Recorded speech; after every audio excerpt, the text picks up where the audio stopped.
继续来看台北市的人口一直咧减少，若是减价无够250万人，第三副市长就要来取消。台北市是赶伫今仔日来公布到第三副市长，由副秘书长张文德来升任。讲这个张文德甲现任的副市长李四川专业的背景相顶塔。民进党的议员质疑，这是为李四川要去选新北市长做准备。台北市政府的发言人是回应讲，这人事的安排拢以市政为主要的考虑。请大家多多关照。今天这个阵仗其实是我没有准备好。面对这么大量的媒体，有无啥关系？台北市第3位副市长确定由台北市副秘书长张文德升起来做。严格这么着急要公布第3位副市长的竞选，那也议员讲和这个原因有关系。250万以下的人口呢，就不能再请第3位副市长。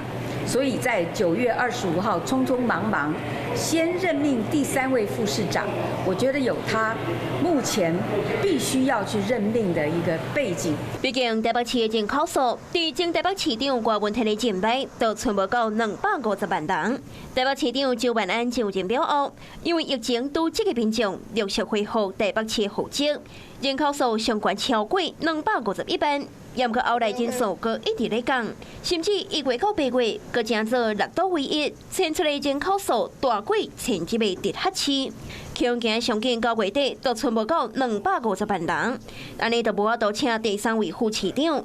如今找来有都市计划专业的张文德，和现任的副市长李四川专业性顶塔，都和另外议员讲，敢是因为川北单要备战2026年参战新北，即摆已经先找好替伊的人选啦。是不是川普真的选定了要走了，所以才会这么急着找了一位副市长，而且是跟李世川背景这么的相似的副市长？广大人才、适才适所是唯一的考量，好，因此市政整体全盘的推动，才是最核心的考量的重点。强调人事安排绝对无政治考量，严格台北市府先官上任，那关系到台北市发展，嘛牵动到哪样选战的布局。